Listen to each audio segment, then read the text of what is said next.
hello everyone. I am Rachel from IPASS Processing, and with me today is Miss Meryl Decena. She is our DOH online registered nurse exam passer. She took the DOH online examination last May 14. Isn't it, Miss Meryl? May 14 yung Yes, examination ma'am. mo, no? Yes, So, we are going to let you know how was her experience during the examination, kung ano yung naging experience niya, how was the processing, and how everything went during her examination. So, we are doing this for you to know kung ano ba yung pwedeng strategies na pwede nyong gawin, tips that she might be able to share it with you for this recording. So, Miss Meryl, can you first tell us about yourself? Hi, ma'am. I'm currently a registered nurse dito sa Philippines for almost 3 years na. And I've been working sa cath lab ngayon. Cath lab. Cath lab, almost 2 years na. But prior to that, I've been exposed din sa different areas ng hospital, mga medical surgical ward, OB, tsaka pediatrics. So, yan ngayon yung current work ko. So that was really great kasi yung cath lab is, 'di ba, a special area 'yan. Yes, ma'am. So before ka nag-work as a cath lab nurse, then they call you as cath lab nurse, isn't it? Yes, So did you undergo a certain training? Yung mga training like po ma'am, kasi they required us to take lang yung BLS tsaka ACLS. Then, yes, along the way, dyan na yung parang training na while on the pag nasa field na talaga. Okay. Pero, yes. That's really great kasi special area kasi yung cath lab natin. And it has a higher pay para sa salary kapag nasa labas ka. Pag nasa labas. Here is also a good training ground. Yes. Yes, to be assigned in cath lab area here in the Philippines.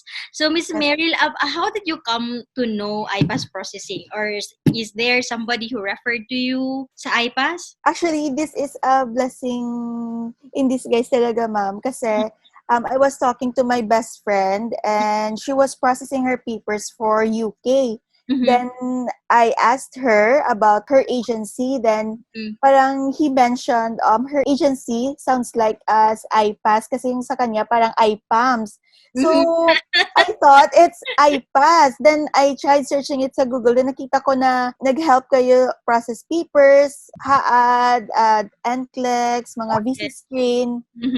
A lot of parang your services namin. Services, yes. So sabi ko, IPASS, sabi ko, paano ka naka-help sa'yo for UK? Tapos sabi niya, hindi, yung sa akin IPAMS. So, yes. So, pagkita ko ng inyo, ma'am, binookmark ko na siya agad. Then, that time kasi, I'm trying to process na for HAAD na. I was thinking processing for HAAD na. So, yun, nag-message ako sa Facebook. Then, luckily, very accommodating at saka fast mag-reply yung inyong team. So, doon na nag-start na. Sabi ko, nag-start na I decided to start processing for my HAAD na po, ma'am.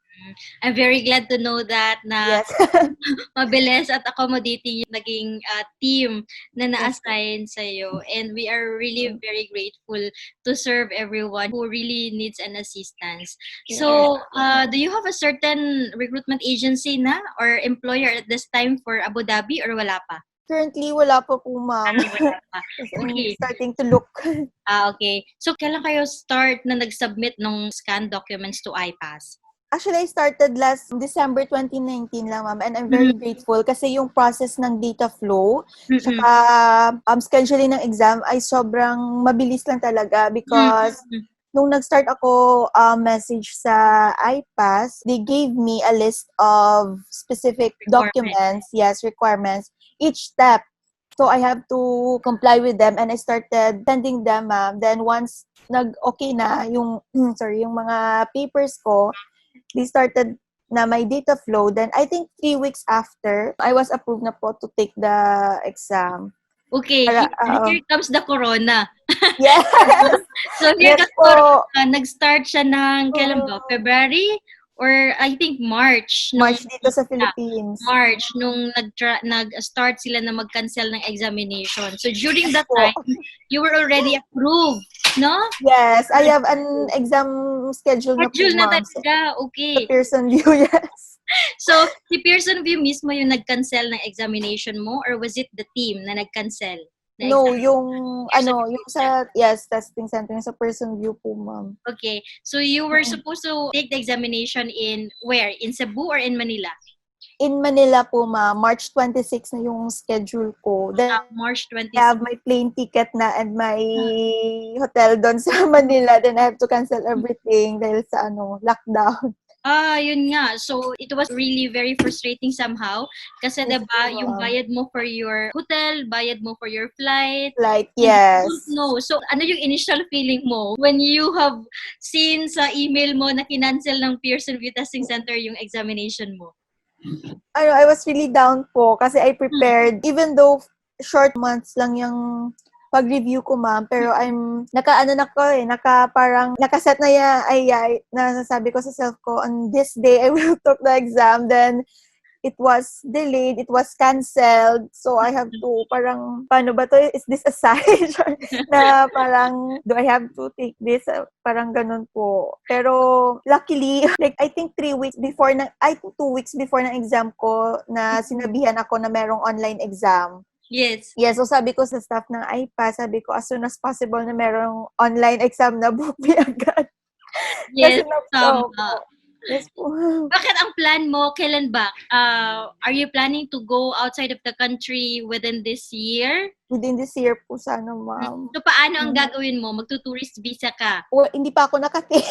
Pero kasi si mama nandun na po sa Sa Abu Dhabi? Parang all-in siya, ma'am. Okay. Oo, all-in siya. So, parang siya yung nag-encourage sa akin na to take the exam and ngayon nagsisik ako ng job online. That's great. Yes, regarding sa visa, parang wala pa po akong idea, ma'am. Idea kung paano gagawin. Kasi usually, yung ginagawa nila is kukuha ng tourist visa and then doon na maghahanap. And then parang physically mag-submit ng application sa mga facilities. Yes. Yun. Tapos, meron ding mga online application.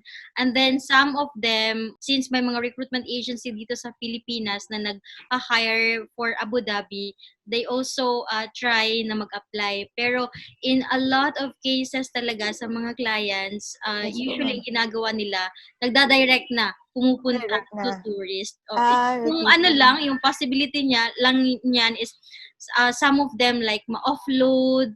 So, you have also to consider that one.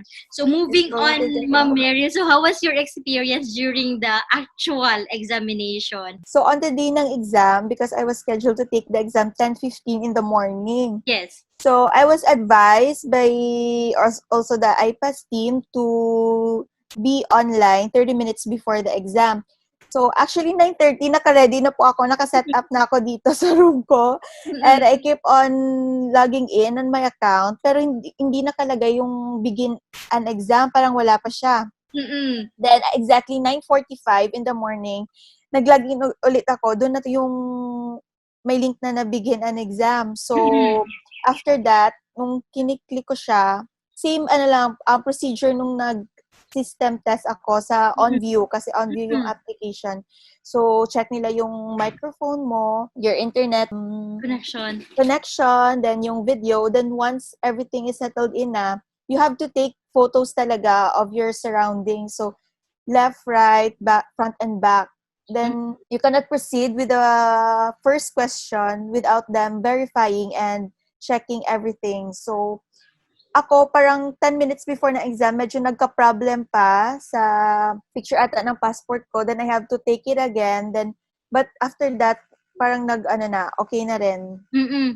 So, then, you have 2 gadgets. One is the laptop. Yes, and the other one is cell phone for you to take the pictures around. Tama? Yes. And your photo before the exam.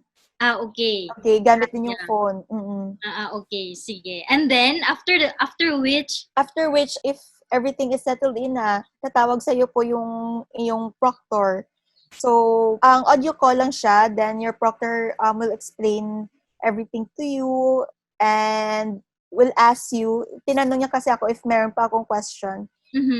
prior to the start of exam. Kasi once nag-start na po, nag-start na rin yung video recording din, ma'am. Kung makikita mo lang is yung self mo, hindi mo makita yung proctor mo. Okay. Yes, tapos once magsabi na sila na if meron ka pang questions and you will tell wala na, meron ding parang before ng start exam, meron silang mga instruction pero sa screen na po ng exam, tapos parang siya, mock na exam lang, mga one question, then pagka next parang ganun, ma'am. So all throughout the examination, andun lang yung proctor mo. Yes po. The proctor, pero most probably minomonitor ka ng proctor on his end or on her end.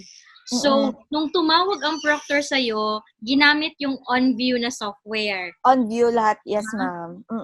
Kaya pala, may isang examinee na parang hindi daw, may certain technical issue yung nangyari, kaya na-reschedule yung examination niya.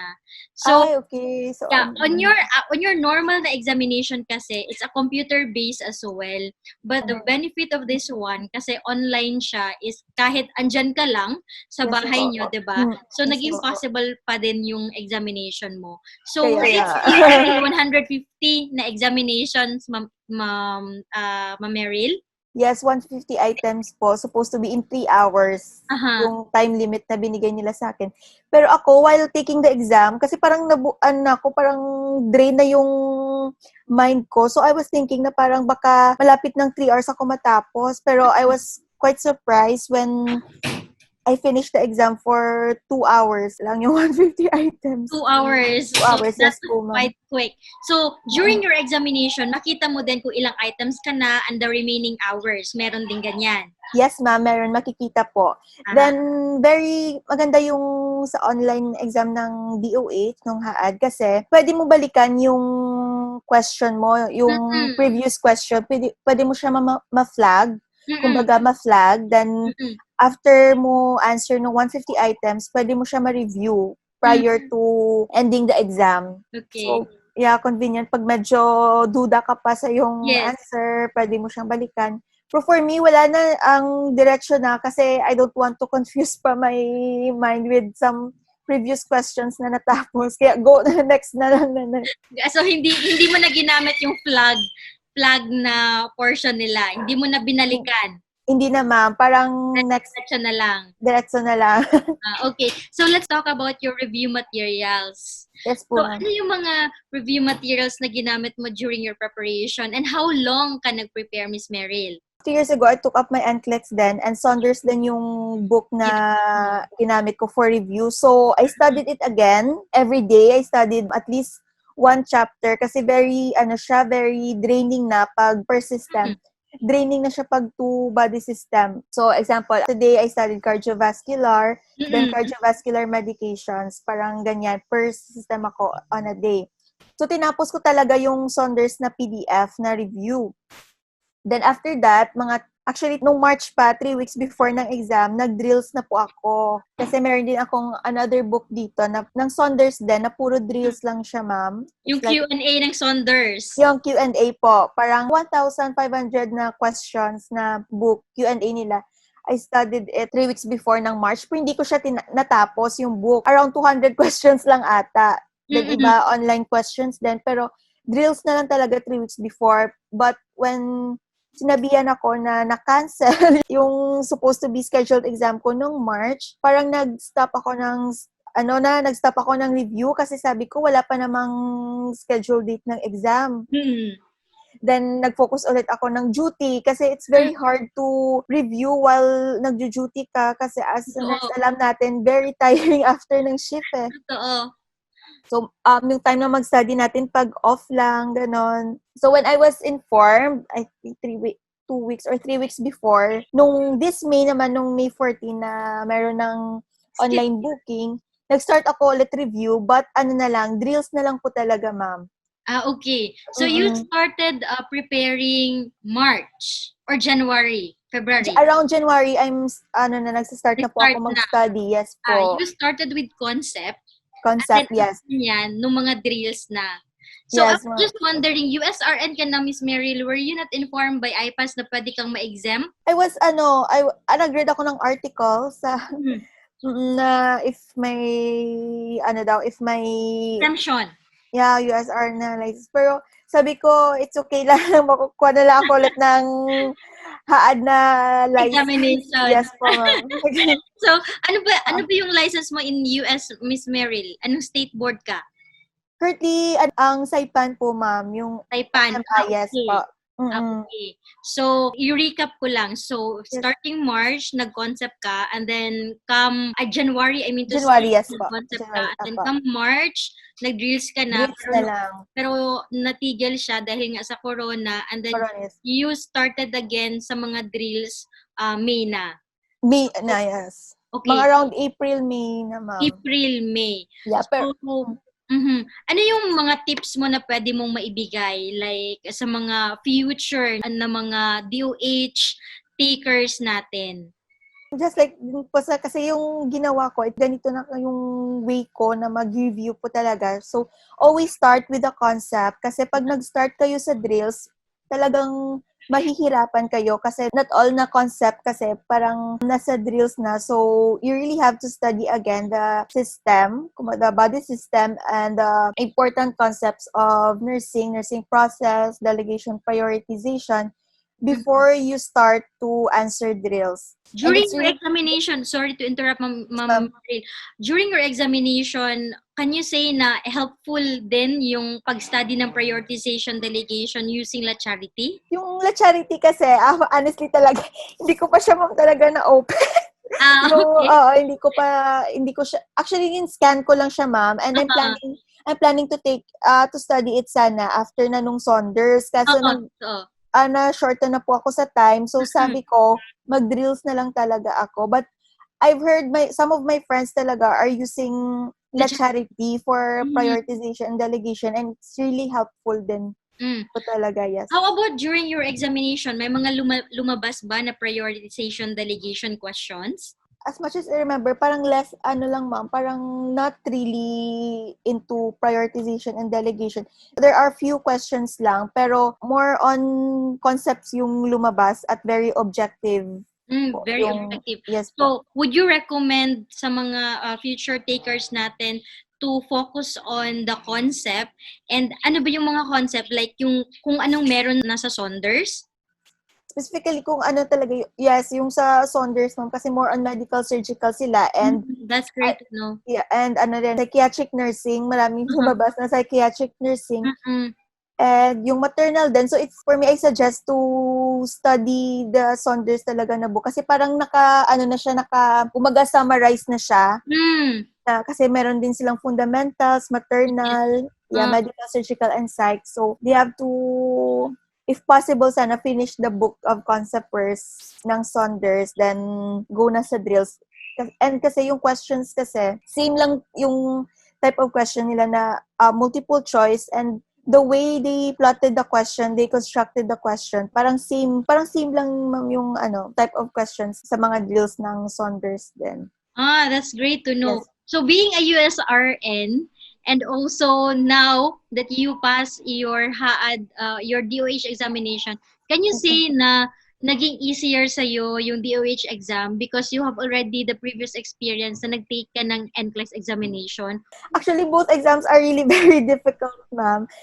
But sa NCLEX kasi meron pa silang different type of questions, yung mga select all that apply, parang arrange the order, the sequence, as compared sa HAAD na multiple choice lang. But although multiple choice, it's one of the hardest type of exam kasi out of 4 choices, you really have to choose the best one.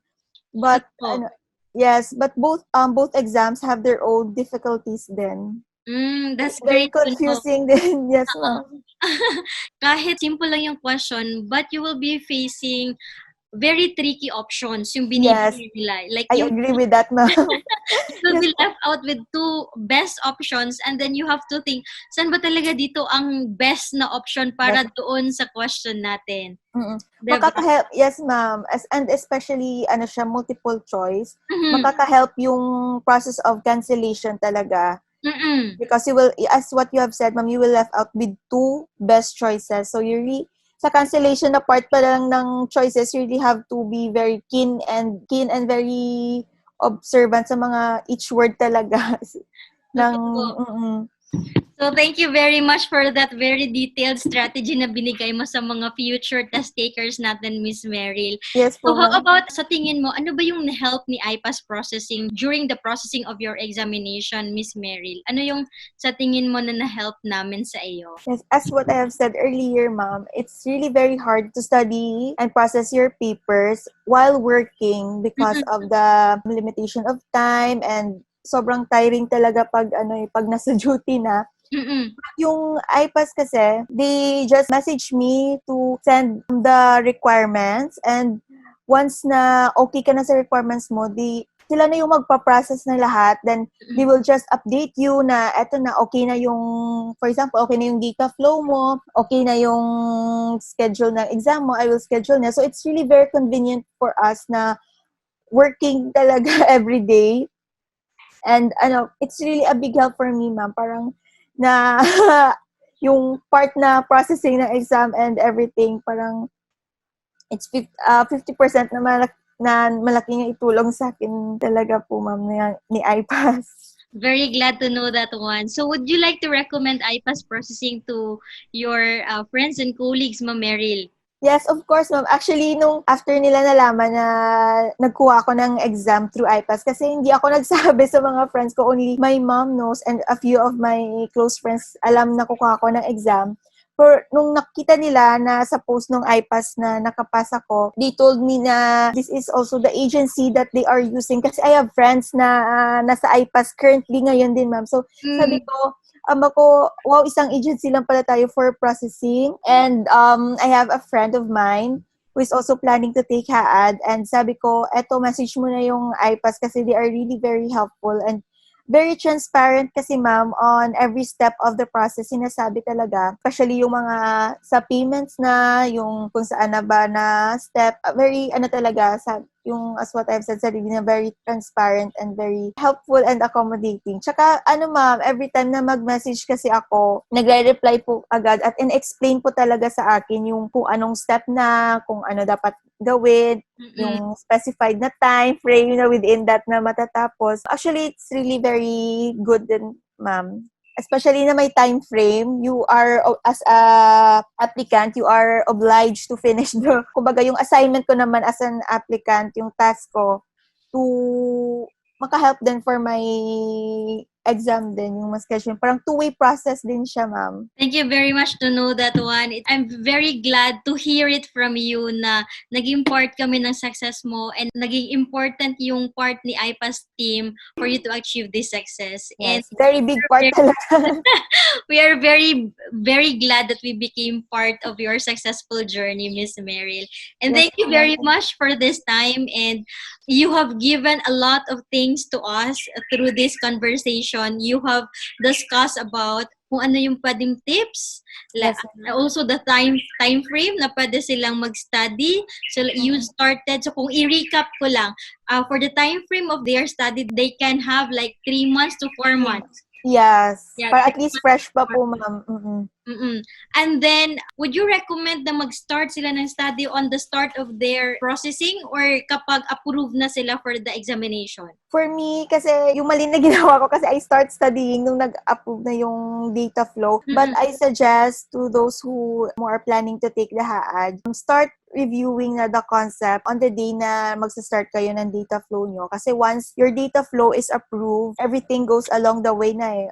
If you really wanted to take the exam as soon as possible, if there's an available date, you can actually book it and schedule na. And so if you have studied beforehand, so you can book the exam at any time. Hindi naman hassle sa'yo. So you really have to, for me, I suggest on the day starting ng data flow, you can start reviewing again the concepts of nursing. Kasi mabilis lang din naman yung data flow natin. It will just take around 30 to 35 working days, and then yung step 2 natin na credentialing, and then you will be approved for the exam na. So mabilis lang yung process. Mabilis lang, yes. Yes. So you would suggest na as soon as mag-start sila ng process, then they will also start studying. Yes. So you have also mentioned the books that they can look into it, and the very important thing that we would like to share our viewers is that they have to start with the concept and then move on with the drills. The drills, yes. And actually, some of the drills kasi after I finished yung sa book ko, ma'am, na yung Q&A ng Saunders, I started also searching sa internet ng mga drills.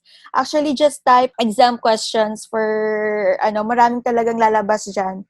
Just at least, answer at least 100 siguro per day or 150. Kasi draining naman pag sobra na. But it depends really sa person, how he or she could cope up po sa pag-answer tsaka on preparing for his or her exam. Thank you very much. So you have heard it from Meryl, who passed the examination on her DOH exam, which was the online examination. And also, she is already a USRN. So thank you very much for those tips, Ma'am Meryl. Thank and you sorry po, ma'am. kasi ko kayo. It's supposed to be rest time mo na. Okay lang po, ma'am. No problem po. So maraming salamat, Miss Meryl, for your time. And for Yes, those who haven't started yet their application, then you can start anytime through IPASS Processing. You can send us a message through our Facebook page, that's IPASS Processing, or through our website, that's www.ipassprocessing.com. Yes, So very worth it po talaga yung IPASS po. Salamat, Ms. Meryl, for your time. And thank you very much for making us a part of your successful journey. Thank you po, ma'am. Salamat. Thank you po. And you can rest na. Thank you po, ma'am. Bye-bye, ma'am. Bye, ma'am. Thank you po.